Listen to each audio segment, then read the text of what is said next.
Hello, and welcome to Arriving at Nineveh. I'm Paulo Fabregas, and today we're going to be talking about Mama Mary in the Bible.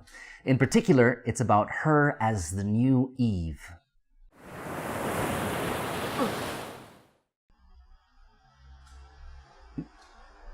I am staring at my neighbor. He is chopping his bushes, because of course he is. And so now that sound is going to insert through this entire vlog.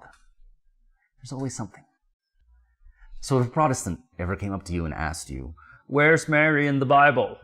And if you were anything like me, you'd probably be, I don't know. Well, the truth is that Mary is all over the Bible, and it just takes the right way of reading it. Mary is a huge topic, and so I'm going to be separating her into three different parts. Mary as the new Eve, Mary as the new Ark, and Mary as the Queen Mother.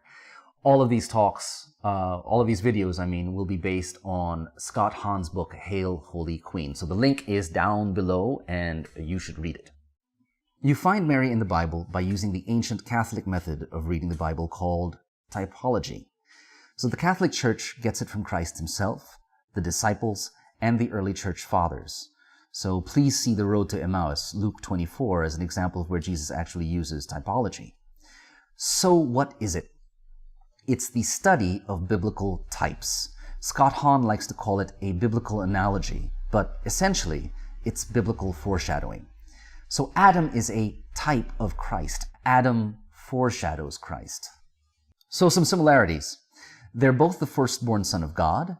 Adam is made in the image and likeness of God. Jesus is the image and likeness of God. Adam is king of creation. Jesus is the King of kings. Both are sinless. Adam represents all of humanity in the Old Covenant. Jesus represents all of humanity in the New Covenant. Heck, both of them even make consequential moral decisions for all of humanity in a garden. There are key differences, though. Adam disobeyed the Father through pride. Jesus obeyed with humility. Adam went to the wrong tree and brought death into the world. Jesus went to the right tree. The cross is essentially the tree of life, and gave us all everlasting life. So, if Jesus is the new Adam, Mary is the new Eve. As St. Justin Martyr observes in AD 160, both Eve and Mary are virgins and undefiled. The key difference, however, is that Eve disobeyed the Father and conceived the word of the serpent and brought death into the world. Mary obeyed the Father and conceived the Word of God and brought everlasting life. As he further states, if the former Eve disobeyed God, the latter, Mary, was persuaded to obey God, so that the Virgin Mary became the advocate of the Virgin Eve. And thus, the human race fell into bondage to death by means of a virgin, so it is rescued by a virgin. A further clue of Jesus as the new Adam and Mary as the new Eve comes from the Gospel of John, and how it deliberately echoes Genesis and the creation narrative. So Genesis begins with, "In the beginning," and we go through the days of creation. And on the sixth day, God puts Adam to sleep and creates Eve from his rib. Now on the seventh day, God rested, but also Adam wakes up and sees Eve and says, "This at last is bone of my bones and flesh of my flesh. This one shall be called woman." It continues, "Therefore a man leaves his father and his mother and clings to his wife, and they become one flesh."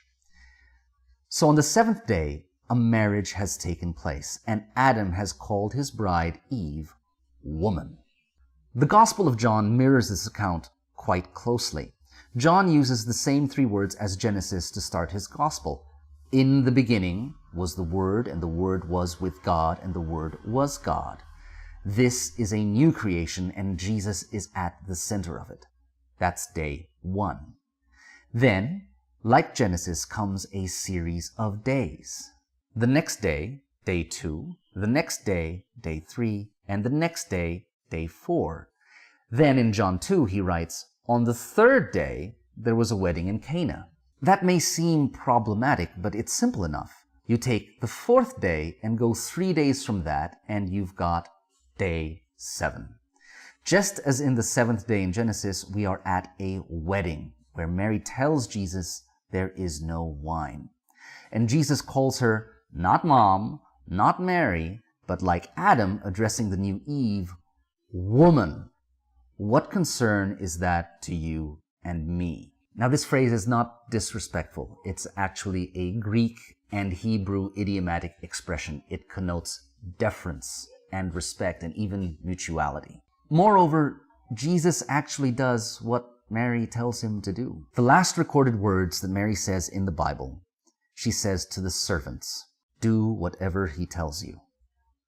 Side note, I just heard from a priest that whenever there is a nameless character in the Bible, that character is you. So when Mother Mary is talking to the servants, those are nameless characters, so she is talking to us, and she is telling all of us to do whatever Jesus tells us to do. So Mary is there at the first sign, turning water into wine. She is also present in his last sign, his death and resurrection. We go to John 19. When Jesus saw his mother and the disciple whom he loved standing beside her, he said to his mother, "Woman, here is your son." Then he said to the disciple, "Here is your mother." Another thing to point out is that the disciple is not named. And as I said earlier, whenever a character is not named, that character represents us.